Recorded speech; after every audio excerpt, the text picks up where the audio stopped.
Hello hello, salut à toi passionné de petits poulets.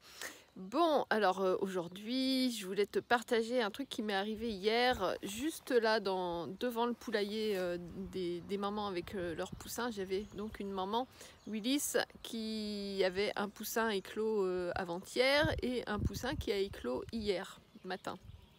Donc à 9 h, poussin éclos, tout parfait, tout seul, impeccable. Et je repasse voir un peu plus tard, ça allait, la poule dans le poulailler, donc pas de souci. Et puis après, j'étais en formation l'après-midi, puis j'ai reçu du monde. Enfin bref, tout s'est enchaîné sans que je revienne forcément voir tout de suite. Et quand je suis venue ramasser les œufs après l'orage, il était déjà 19 h. Ouais, même un peu plus. Et le choc, je retrouve le poussin mort, froid, trempé, qui a passé certainement les 30 minutes d'orage sous la pluie battante. Pas avec sa maman, donc pas au sec, pas en sécurité. Et puis, voilà, petit corps sans vie. Donc, grosse déception parce que c'était un poussin unique. Puisque croisement non désiré, mais qui finalement me plaît bien, surtout quand je vois la tête du poussin. Donc oui, grosse déception en ramassant le petit corps sans vie. Et puis, je me dis, ok, je vais faire l'autopsie. Au moins, je saurai si c'est poule ou coq pour justement mes recherches sur l'influence que je peux avoir sur les naissances, inverser le pourcentage coq et poule aux naissances.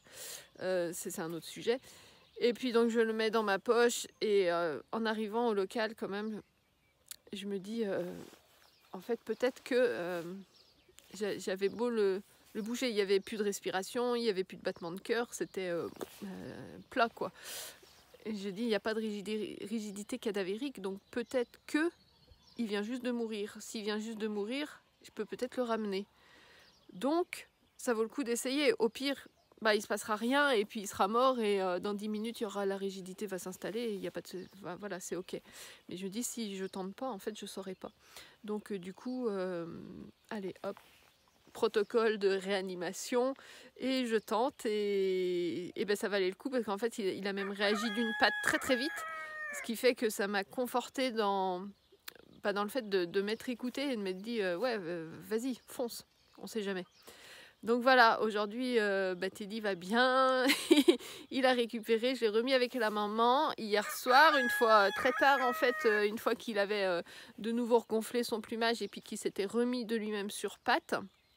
Donc je l'ai remis avec la maman, puis là j'ai fermé avec une petite grille pour qu'elle sorte pas et qu'elle reste aujourd'hui, puisqu'il fait quand même, tu vois bien, il fait froid, humide avec du brouillard, donc elle reste au chaud avec ses deux poussins pour la journée et j'aviserai cet après-midi en fonction de la météo. Voilà, donc je voulais juste te partager ça, c'est que si jamais un jour il arrive un truc comme ça qui n'est pas prévu et que il y a des solutions en fait.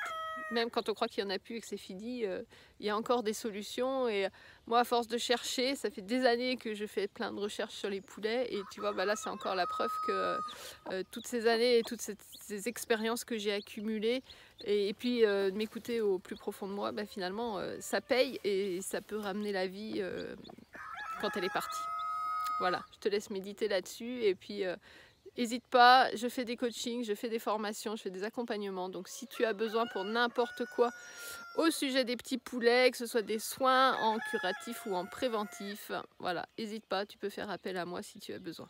Bye bye, bonne journée.